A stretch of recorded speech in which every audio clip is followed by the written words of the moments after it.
PIIC Center Infectious Disease Specialist, Dr. Donna O'Neill. Good morning. Good morning. Can you do anything for a dog hair in a right eye? Let's make sure it's a dog hair and you're not infectious. No, it's just, I'm 100% sure it's a dog hair. Okay, we'll see. We'll see. So last night, President Biden said he's going to end the national public emergency. Is that a good thing? Yes. Yeah. Yeah. Yes and no. Yeah, I don't know what we're going to talk about because you had Cortland on yesterday and he kind Let's of talk about the holidays. How were your holidays? Stole my thunder. Actually, I'm thinking I should come after my big medical meeting, which I'm going to at the end of this week. And congratulations on your 22 years. Oh, thank you. I just realized I went to this meeting 25 years Wow. ago. Yeah. Congratulations. It's amazing. Yeah, so it's a really good meeting. I'm looking forward to it. So what are you seeing at your office? So I'm still seeing a few people that we're giving the IV remdesivir to for COVID. Typically, these are people who cannot take Paxlovid for COVID because typically of drug interactions. I have a really sick lady now who I'm quite concerned about. So still seeing a little bit of it. I'm glad not so much because it was so hard to organize the office because we had to squish everything in, Yeah. you know, in the beginning of the day so we could have a couple hours at the end of the day to take care of patients. Yeah. New York Times this morning said Paxlovid is not being prescribed as much as you would expect or hope because doctors are just not either comfortable or familiar enough with Paxlovid to prescribe it. That may be partly the reason. There's a lot of drug interactions and it's quite tedious to look up each drug or put it in a computer program. The other thing is you have to get tested, and that's still fraught with problems because it's supposed to be done ideally within 5 days. And the other thing is it tastes horrible. So a lot of people may start it but then don't complete it. And then there's a little bit of buzz out there about rebound. But people get rebound even if they don't take Paxlovid.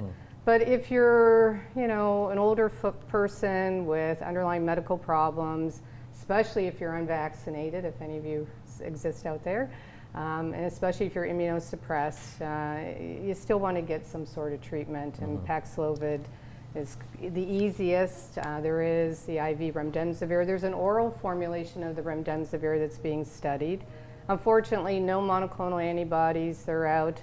The group that I feel really bad for is the immunosuppressed, and because they don't even have the protection of Evusheld. And because we don't have Warp Speed 2.0, I don't think we're going to be getting any new treatments in the near future. So we have to make do with what we have. Paxlovid tastes awful. Tastes awful. What does it They taste can't like? do something about that? So How awful can it be to where someone adults said- stop taking well, it? no, Is it worse than Dimetapp? Don't be offended. My neighbor said it tasted like he was, this is awful, eating his own vomit. Really? Yeah, it apparently tastes terrible. Sorry, Pfizer, but that's what patients are What's saying. wrong with Pfizer? You I think mean, they could can't- just put a little something in there? Huh, interesting. I don't know. Yeah, but it hasn't gone away. Everyone's heard, the epidemiology. Who knows what's going on in China? We're worried about, there's so much there with the variants.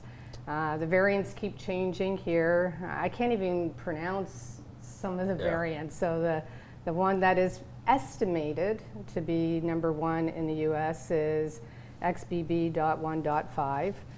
They're looking at CH.1.1 because it may escape all forms of protection.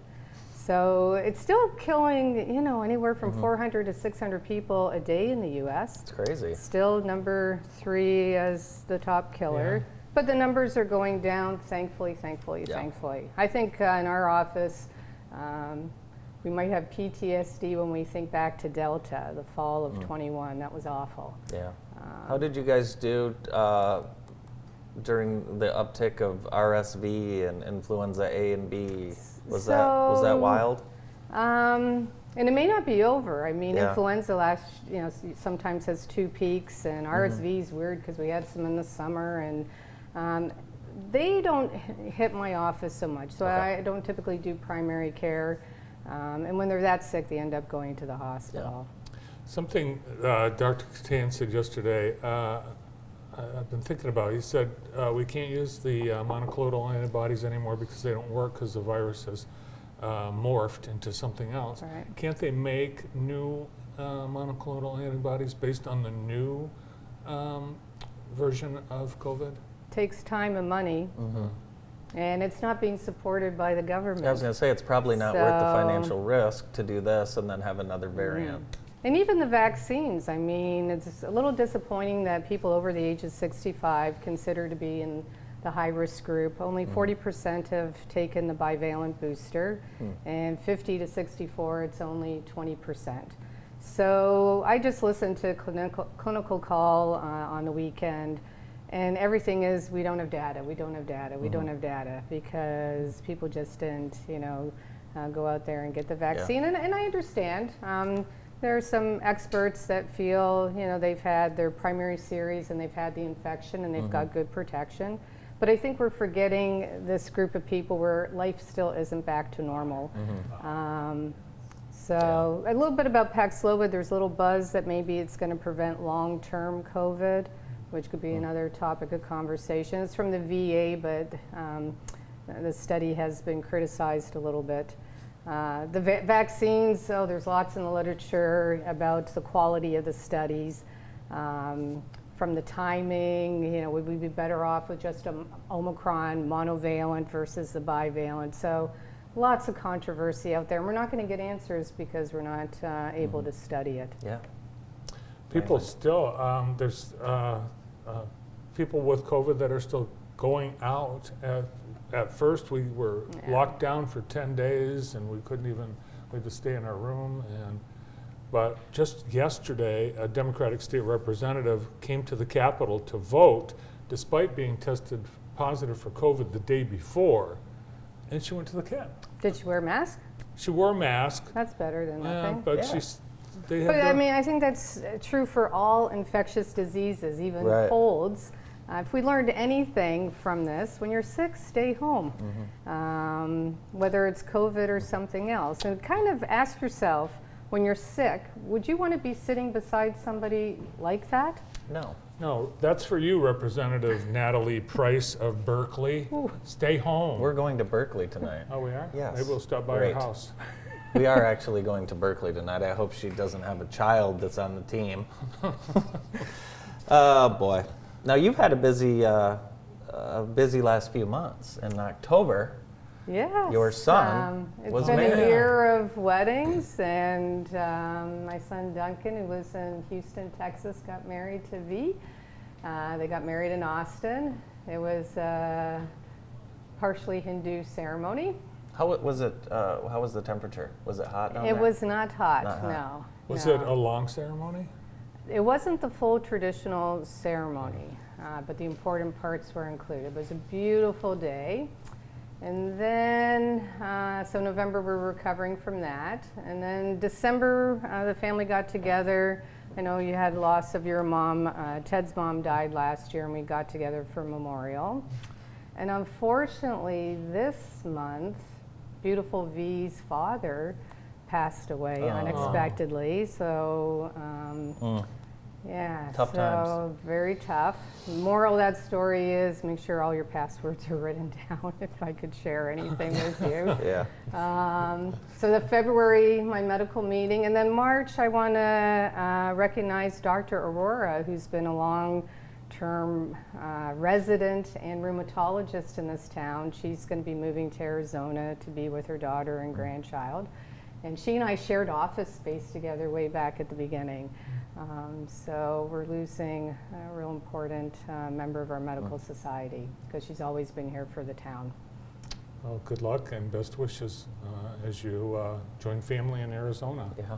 Where is this medical conference you're going to? Someplace cold. It's a winter meeting, the Remington winter meeting, and this year it's in Colorado. Oh, that'll be wow. nice. Bring your skis. Yes. Yeah.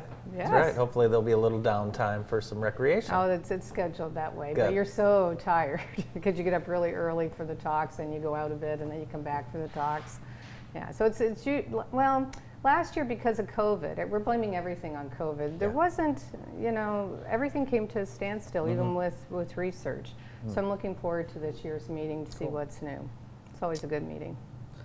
Well, we had the word from Dr. Catania, so there's only one person in the hospital with COVID. And he seems to think that's, and obviously it's a good sign. Yeah. It's Excellent. fantastic news. Yes. But there are still people dying in Jackson from Right. COVID. Yes. And other infectious diseases. Yes, and other infectious diseases too. And have you stayed healthy yourself? Yes. Yes. wow. Good, very good. You have too, haven't you? Yeah, Other than this red eye. Other than this, Yeah. other than this pug dog hair in my right eye, We'll see it tomorrow. was worth it. I slept good. Thanks for coming in. Thank you. Thank Have a you. safe trip to Colorado. Thank you. Dr. Donna O'Neill from the PIIC Center. More of the morning show. Stay with us.